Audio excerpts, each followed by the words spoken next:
Good evening बच्चों। कौन सा टॉपिक चल रहा था अपना? डिविडेंड। क्या डिस्कस कर रहे थे कि सब कंपनी को डिविडेंड देना चाहिए कि नहीं देना चाहिए, कंपनी को डिविडेंड देना चाहिए कि नहीं देना चाहिए। ठीक है जी। तो मतलब डिविडेंड देना चाहिए कि नहीं देना चाहिए, मतलब अगर मैं डिविडेंड देता हूं या नहीं देता हूं तो इन दोनों का इंपैक्ट कहां पड़ेगा? मेरी वैल्यू ऑफ फर्म पर पड़ेगा। ये हमने डिस्कस कर लिया था, लास्ट वीडियो में डिस्कस कर लिया था कि डिविडेंड देना कंपनी के लिए जरूरी है। अगर कंपनी डिविडेंड देगी तो उसकी वैल्यू पर क्या इंपैक्ट पड़ेगा और डिविडेंड नहीं देगी तो क्या इंपैक्ट पड़ेगा। आज हम पढ़ेंगे कि चाहे कंपनी डिविडेंड दे या न दे, डिविडेंड इज इररिलेवेंट। मतलब डिविडेंड कंपनी दे या न दे कोई फर्क नहीं पड़ता। Dividend not impact the value of firm. That mean कि आप डिविडेंड दो या न दो, आप डिविडेंड दो या न दो कोई फर्क नहीं पड़ता। कंपनी की वैल्यू ऑफ फर्म उतनी रहेगी, कंपनी की वैल्यू वही रहेगी, वो चेंज नहीं होगी। अब सब आप बोल रहे हो सर ऐसा कैसे पॉसिबल है? अगर डिविडेंड नहीं दोगे तो शेयर होल्डर चले जाएंगे, या डिविडेंड दोगे तो लोग अट्रैक्ट होंगे वगैरह वगैरह। लेकिन साहब इस चीज को प्रूव किया है, साहब किन्होंने किया है? मोडिग्लानी एंड मिलर एक अप्रोच है, उससे इस चीज को प्रूव किया गया है कि चाहे आप डिविडेंड दो या मत दो कोई फर्क नहीं पड़ता, आपकी मार्केट वैल्यू पे कोई फर्क नहीं पड़ेगा। ठीक है जी। तो हमने डिविडेंड रिलेवेंट होता है, हमने लास्ट वीडियो में डिस्कस कर लिया था। आज हम क्या डिस्कस करेंगे कि डिविडेंड इररिलेवेंट होता है, डिविडेंड आप देने या नहीं देने से मेरी मार्केट वैल्यू पे कोई इंपैक्ट नहीं पड़ता। ठीक है जी। लिखो dividend irrelevant theory.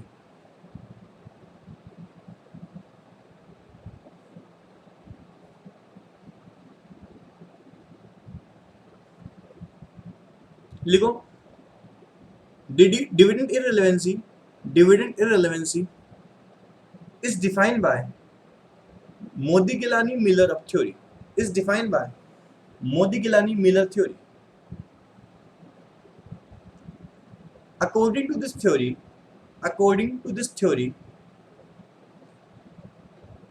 payment of dividend is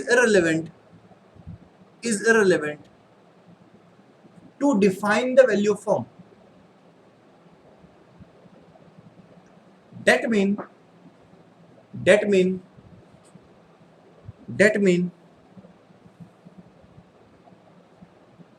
company pay dividend or not pay, it will not impact on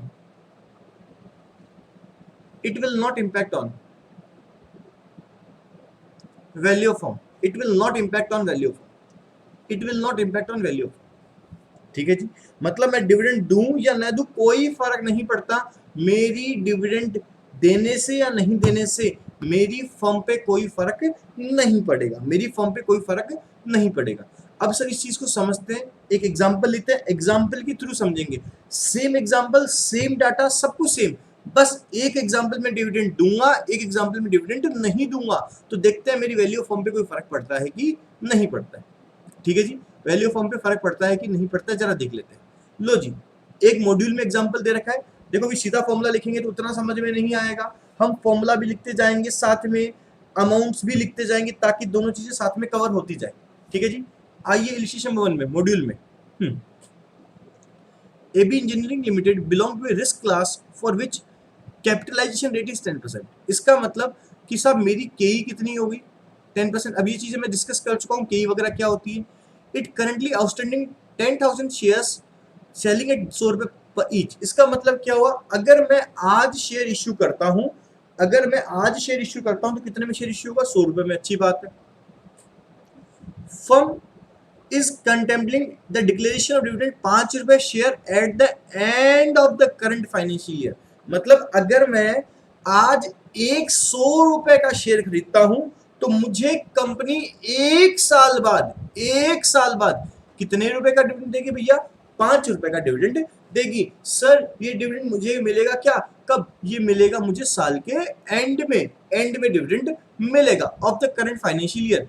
it expect to have a net income of 1 lakh, oh my God, एक साल के बाद मैं कितना कमा लूंगा, 1 लाख कमा लूंगा, अच्छी बात है। And have a proposal for making new investment 2 lakh, और साथ में मुझे 2 लाख रुपए और चाहिए पहले साल के एंड में। Calculate the value from when dividend is not paid, मतलब अगर मैं पहला पॉइंट लेता हूं कि अगर कंपनी डिविडेंड नहीं देती है तो साहब ये लाइन तो पानी में गई। सर पानी में क्यों गई, अरे डिविडेंड नहीं दूंगा ये अज्यूम करूंगा तो क्या होगा, अगले में वो डिविडेंड वाली बात हम डिस्कस करते रहेंगे। सब चलो एकदम आराम से डिस्कस करते हैं, शांति से, एकदम शांति से। आओ जी, एक चीज सोचना, मैं जो चीजें कैलकुलेट कर रहा हूँ वो चीज हमें कैलकुलेट करनी पड़ेंगी, आराम से हर चीज एकदम आराम से डिस्कस करेंगे, साथ में हम फॉर्मूला को समझेंगे। Step 1, P0 is equal to P1 plus D1 upon 1 plus K। Sir पहले समझाओ फिर आंसर निकालना। P0 का मतलब क्या होता है सर, करंट मार्केट प्राइस, अच्छी बात है। मैं अगर आज 100 रुपए इन्वेस्टमेंट करता हूं, अगर मैं आज 100 रुपए इन्वेस्टमेंट करता हूं तो साहब मुझे 1 साल के बाद कितना मिलेगा, मुझे 1 साल के बाद उस शेयर के बदले में 110 रुपए मिलेंगे मान लो, मतलब उस शेयर की वैल्यू कितनी हो जाएगी, 110 हो जाएगी। और इस क्वेश्चन में डिविडेंड नहीं मिल रहा, बाय द वे डिविडेंड मिलता तो मुझे कितने रुपए डिविडेंड मिलता, 5 रुपए डिविडेंड मिलते। मतलब अगर मैं आज इन्वेस्टमेंट करूं और जस्ट इमेजिन उस कंपनी की एक शेयर की वैल्यू 1 साल बाद 110 रुपए हो जाए, पॉसिबल है कि हम आज कहीं इन्वेस्टमेंट करें उस कंपनी की शेयर वैल्यू बढ़ती जाए 110 रुपए हो जाए, तो इसका मतलब मुझे 1 साल बाद कितने रुपए मिलेंगे, 115 रुपए मिलेंगे, अच्छी बात है। और 115 की आज की प्रेजेंट वैल्यू कितनी होगी, 115 की प्रेजेंट वैल्यू कितनी होगी, मान लो रेट 10% है तो 100 डिवाइड बाई 110.909 इंटू 115 कितनी होगी, 104 पॉइंट समथिंग होगी, ऐसा ही होगा। ठीक है जी, तो मतलब अगर मैं बात करूं, अगर मुझे साल के एंड में 110 प्लस 5 मिले तो उसकी आज की वैल्यू कितनी हो, 104 होगी, न कि 100 रुपए होगी। तो साहब मुझे कुछ इस तरीके से करना है कि साहब मुझे आज की वैल्यू निकालनी है। अगर मुझे P1 मिल जाए, मतलब 1 साल के बाद कितना कमाऊंगा, 1 साल बाद उसकी वैल्यू कितनी हो जाएगी, प्लस डिविडेंड कितना मिलेगा, तो उसकी 1/k का मतलब होता है सब पहले साल का पी फैक्टर निकालना। क्या निकालना, पहले साल का पी फैक्टर निकालना। तो इजीली P0 निकाल सकता हूं। लेकिन अगर मान लो आपको क्वेश्चन में P0 मिल जाए कि अगर मैं आज 100 रुपए इन्वेस्टमेंट करूं और मुझे डिविडेंड कितना मिले, 1 साल के बाद 0 मिले, और मैं 10% से कमा रहा हूं, मेरी एक्सपेक्टेड रेट कितनी है, 10% है, तो इजीली मैं क्या निकाल सकता हूं, P1 निकाल सकता हूं। चलो जरा देखते हैं पहले फॉर्मूले के हिसाब से, पहले स्टेप के हिसाब से मुझे क्या डाटा दे रखे हैं, मुझे क्या डाटा निकालने पड़ेंगे। आओ साहब,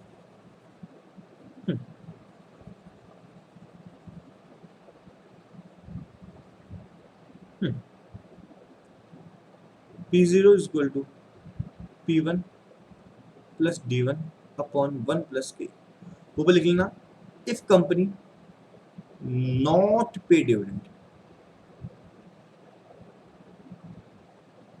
चलो जी, अगर ये फॉर्मूला मैं लगाता हूं तो आराम से समझना, मेरे को दे रखा है P0 दे रखा है 100 रुपए, P1 मुझे नहीं दे रखा है, प्लस D1 दे रखा है, इस क्वेश्चन में 0, मैं डिविडेंड नहीं दूंगा, और 1 प्लस 0.1 बोल सकता हूँ, 0.1 कैसे 10 को मैं 0.1 बोल सकता हूँ, तो इसको मल्टीप्लाई करूंगा तो कितना आएगा, P1 is equal to 110, P1 is equal to 110 रुपए। इसका मतलब क्या हुआ कि अगर मैं 100 रुपए आज इन्वेस्टमेंट करूंगा तो मेरी 1 साल बाद वैल्यू कितनी हो जाएगी, 110 रुपए हो जाएगी।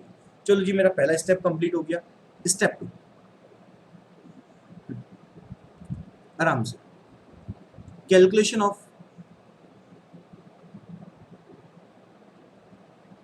Fund require,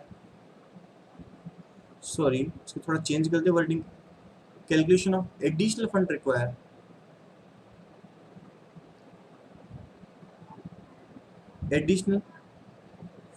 require at end of year end of year. जरा देखिए, मुझे पहले साल के एंड में कितने रुपए चाहिए, मुझे पहले साल के एंड में मुझे नया इन्वेस्टमेंट करना है सर, 2 लाख रुपए चाहिए, अच्छी बात है, मतलब मुझे 2 लाख रुपए के शेयर इश्यू करने पड़ेंगे।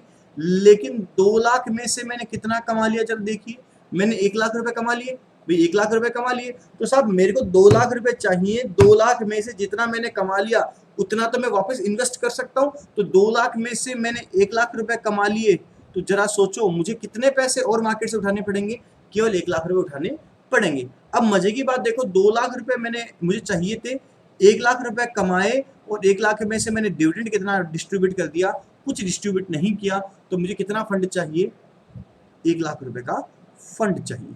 लो जी सर, ये बात भी कल क्लियर हो गई, अच्छी बात है। Step 3, calculation of number of share issue at the end of year one. मतलब पहले साल के एंड में कितने रुपए इन्वेस्टमेंट करने पड़ेंगे, कितने शेयर इश्यू करने पड़ेंगे।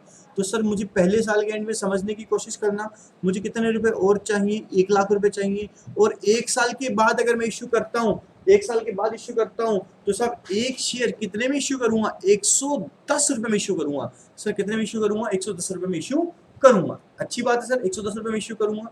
हाँ जी, तो कितने शेयर इश्यू करने पड़ेंगे, देखना 1 लाख डिवाइड बाय 110 कितने आएंगे साहब, बस 909 शेयर आएंगे।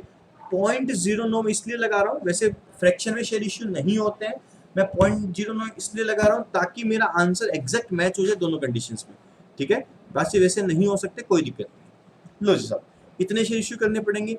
अब मुझे ये देखना है मेरे 1 साल के बाद वैल्यू चेंज होगी कि नहीं होगी। पहले तो ये देखें, एक अगर मैं डिविडेंड नहीं दूंगा तो मेरी वैल्यू कितनी होगी। चलो जी, स्टेप 4। अब देखना आराम से समझने की कोशिश करना कि साहब अगर मैं इतने शेयर इश्यू और कर दूं तो मेरी 1 साल के बाद वैल्यू कितनी होगी और आज वैल्यू कितनी होगी। कैलकुलेशन ऑफ वैल्यू फॉर्म वैसे वैल्यू फॉर्म का फॉर्मूला क्या होता है वो देख लेंगे, छोड़ो इस चीज को। आइए, मेरे 1 साल के बाद कितने शेयर पड़े होंगे, फॉर्मूला सर बाद में लिखाना, पहले याद कराओ। चलो जी, 1 साल के बाद मेरे पास शेयर पड़े होंगे 10,000, अच्छी बात है। प्लस मैं कितने शेयर और इश्यू कर दूंगा, 909.09 इश्यू कर दूंगा, अच्छी बात है सर। इतने शेयर इश्यू कर दूंगा, एक शेयर की कीमत कितनी मार्केट में रहेगी, 110 रुपए रहेगी। ठीक है जी, ये तो बात हो गई। अब सुनो, मेरी जेब से कितना इन्वेस्टमेंट चला जाएगा, मेरी जेब से कितना इन्वेस्टमेंट चला जाएगा। मेरी जेब से 2 लाख रुपए चले जाएंगे, लेकिन मैंने 1 लाख रुपए कमाए भी तो हैं। आइए समझ, मेरे 1 साल के एंड में वैल्यू कितनी होगी भाई, 10,000 शेयर ऑलरेडी थे, 909 देखो स्टेप 3 में इश्यू कर दिए, टोटल वैल्यू कितनी होगी, इतनी होगी। लेकिन इतने रुपए में से 2 लाख रुपए मैंने इन्वेस्टमेंट कर दिए, ठीक है, और 1 लाख रुपए कमा भी लिए। ये 1 साल के बाद की वैल्यू है। तो साहब 1 साल के बाद की वैल्यू है और मुझे आज की वैल्यू निकालनी है, जिसमें किसका भाग दे दूं, 1.1 का डिवाइडेशन कर दूं, तो मेरी वैल्यू फॉर्म आ जाएगी। वैल्यू फॉर्म जरा देखो कितनी आएगी, plus 10,000 multiply by 110 minus 2 lakh plus 1, कितनी आ गई साहब, जरा वापस देखिए सर। 10,000 प्लस 909.9 इंटू 110,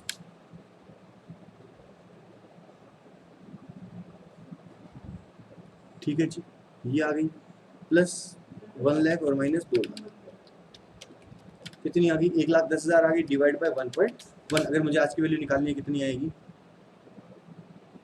आज की वैल्यू कितनी आ जाएगी, 10 लाख आ जाएगी। तो साहब एक बार मैं इस फॉर्मूले को समझाऊंगा, लेकिन सुनो, अब अगर मैं डिविडेंड नहीं दूंगा तो इतनी वैल्यू आएगी, और बिलीव करना अभी जस्ट कैलकुलेट करूंगा, और अगर डिविडेंड देता हूं तो भी देखना मेरी वैल्यू 10 लाख ही आएगी। अब जरा फॉर्मूला देख ले, अब सुनो मेरी बात, आराम से। फॉर्मूला क्या बनेगा इसका, फॉर्मूला बनेगा NP0 is equal to N plus into P1 minus I plus E divide by 1 plus K। लो सर मतलब बताओ, लिखो N is equal to number of share symbol is equal to number of new share issue, new share issue,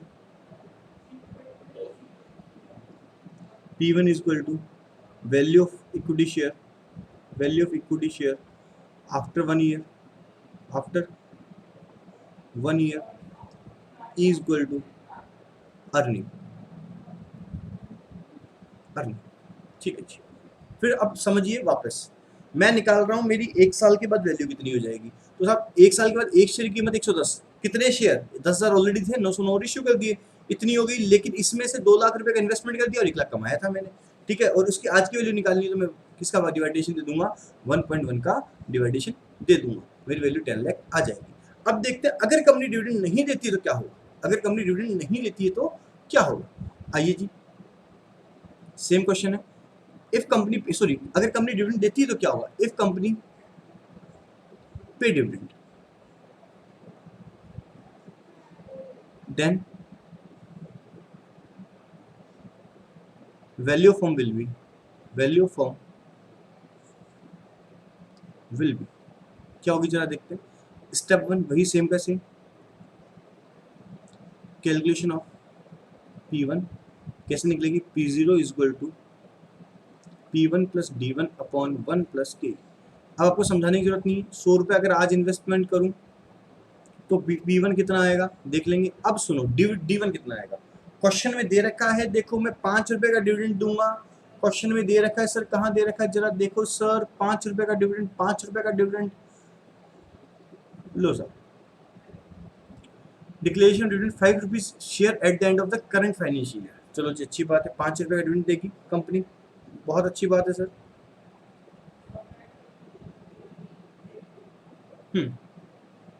तो 5 रुपए का dividend हो गया, divide by 1.1 हो गया, डिवाइड बाय 1.1 हो गया। लो जी सर हो गया, मल्टीप्लाई करें तो 100 इंटू 1.1 माइनस 5 कितना आ गया साहब, P1 इज इक्वल टू 105। अब स्टेप 2 कि साहब कंपनी को 1 साल के एंड में कितने पैसे की जरूरत होगी, calculation of additional fund require, additional fund require at end of second year. ठीक है। अब देखो मेरे पास ऑलरेडी शेयर कितने हैं, आराम से सोचना, आराम से देखो कितने रुपए चाहिए, 2 लाख रुपए चाहिए, मैंने कमाए कितने लिए, 1 लाख रुपए कमा लिए। लेकिन अब इतने से काम नहीं चलेगा, 1 लाख में से मैं डिस्ट्रीब्यूट भी तो कर चुका, 10,000 इंटू 5 कैसे सर, 10,000 शेयर थे, 5 रुपए के हिसाब से डिविडेंड दिया, इतना डिस्ट्रीब्यूट कर चुका, तो मुझे कितने रुपए चाहिए साहब, 1.5 लाख रुपए चाहिए। कितने रुपए चाहिए, 1.5 लाख रुपए चाहिए। लो साहब ये काम भी हो गया मेरा। आइए जी स्टेप 3 करते हैं, कैलकुलेशन ऑफ, स्टेप 3 क्या होगा साहब, ये ठीक है, कैलकुलेशन ऑफ एडिशनल फंड हो गया। अब calculation of number of share, new share require to issue, new share require to issue, require to issue, कितने शेयर और इश्यू करने पड़ेंगे, तो देखना 1,50,000 रुपये चाहिए, और मेरे पास अब एक शेयर की कीमत 105 रुपये हो गई, तो 105 के हिसाब से इश्यू करूंगा शेयर, कितने शेयर इश्यू करूंगा जरा देख लेते हैं। हमने इश्यू किए 1428, तो 0.57 इसलिए लिया है मैंने ताकि मेरा आंसर एग्जैक्ट मिल सके, फ्रैक्शन की वजह से डिफरेंस नहीं आ जाए। स्टेप 4 अब देखते हैं calculation of value of firm कितनी होगी, value of firm. Sir formula भी लिख दो ताकि याद हो जाए कि साहब अभी मेरे कितने शेयर हैं,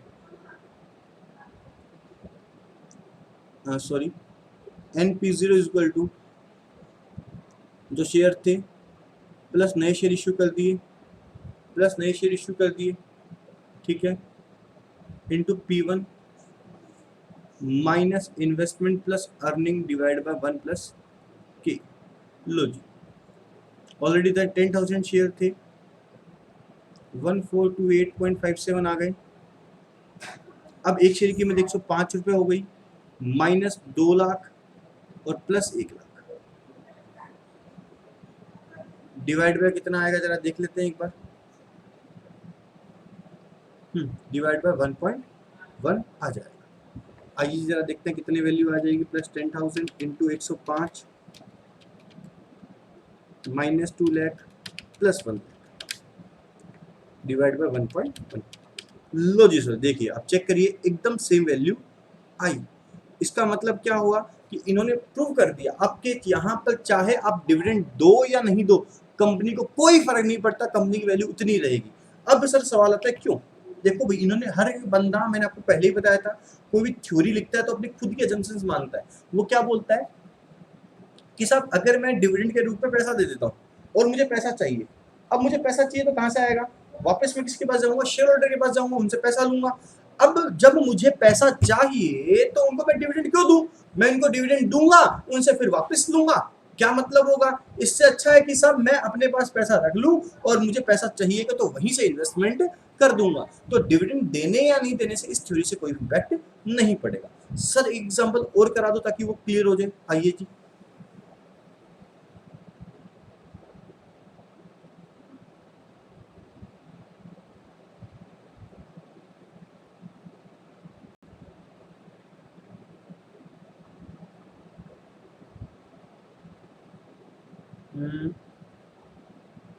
क्वेश्चन नंबर 1 में आइए। M Limited belong to a risk class of for which a capitalization rate 10%। यही 10% हो गई। It has 25 outstanding shares। The current market price is 100 रुपए। अच्छी बात है। It expected net profit of 2.5 lakh रुपए for the year ended and company to pay dividend 5 रुपए पर शेयर। मेरे पास 25,000 शेयर्स हैं, 100 रुपए की फिलहाल वैल्यू है, मेरे को 2.5 लाख रुपए का प्रॉफिट होगा पहले साल के एंड में, और मुझे कितने रुपए चाहिए? 5 लाख रुपए चाहिए। कि साहब MM अप्रोच के हिसाब से देखना है कि अगर डिविडेंड पेड करता हूँ और नहीं करता हूँ तो मेरी वैल्यू पे क्या इम्पैक्ट पड़ेगा। लो sir, calculation of value of firm if dividend not paid ही कर ले, सेम का सेम।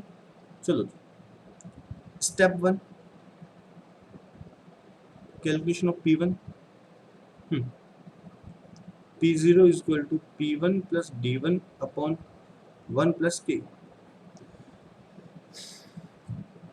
P0 वही 100 रुपए, P1 मुझे निकालना है, कंपनी डिविडेंड दे नहीं रही, अपॉन 1.1, तो कितना आ गया साहब? ये तो सेम ही आ गया। लो P1 इज इक्वल टू 110 रुपए आ गए।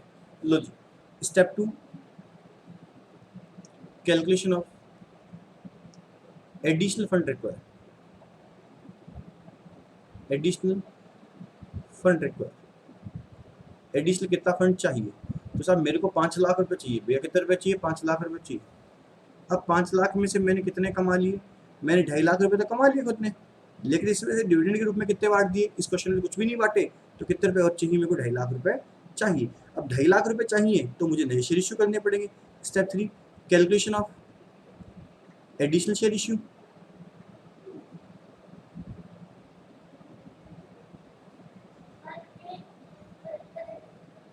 Additional share issue, additional share कितने इश्यू होंगे? भी 2.5 lakh divide by 110, 2.5 lakh divide by 110, 2272.7 27 sir fraction में क्यों शेयर ले रहे हो? ताकि मेरा आंसर एग्जैक्ट मैच हो जाए। ठीक है जी। स्टेप 4, स्टेप 4 क्या करें? Calculation of value form. Value form क्या हो जाएगी? आइए जी समझते हैं आराम से। फिलहाल कंपनी ने कितने शेयर इश्यू कर रखे हैं मार्केट में? 25,000 शेयर इश्यू कर रखे हैं मार्केट में।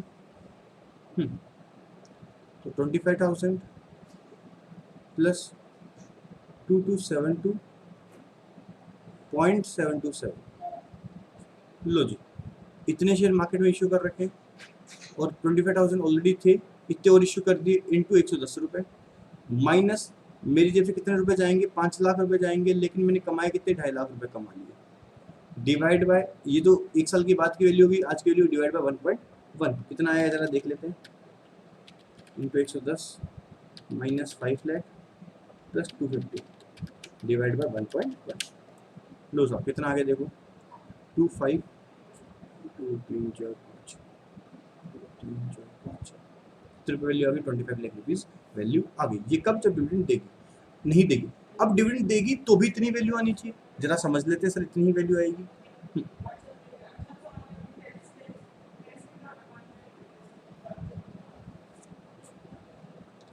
If company not pay dividend,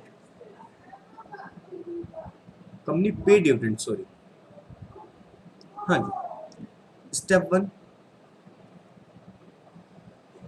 calculation of P1, same का same, P0 equal to P1 तो मुझे निकालना है सर। ओ सर ठीक है सर, D1 दे रखा मिलेगा मुझे 1 प्लस के, फॉर्मूला पुटअप करो, 100 रुपये इक्वल टू P1 प्लस, अब डिविडेंड 5 रुपये इन्होंने दिया है, देखो बोला है अभी 5 रुपये, कहाँ बोला है सर, जरा बताना, जरा देख लेते हैं सर कहाँ बोला है। देखो सर बोला है ना 5 रुपये पर शेयर डिविडेंड दिया जाएगा। सॉल्व करो सर, कितना आएगा, वही सर कितना आएगा सर, 105 रुपये आएगा। Step 2 calculation of additional fund require,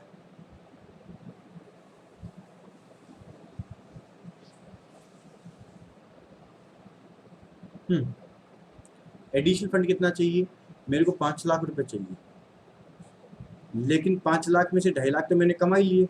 ओहो, 2.5 लाख में से कुछ बांट भी तो दिया मैंने, 25,000 इंटू 5 बांट दिया, तो सब 25,000 इंटू 5 बांट दिया, 2.5 लाख कमाए थे तो कितने बचे, 125 बचे, और कितने चाहिए, 5 लाख चाहिए, तो कितने और चाहिए, 375 चाहिए।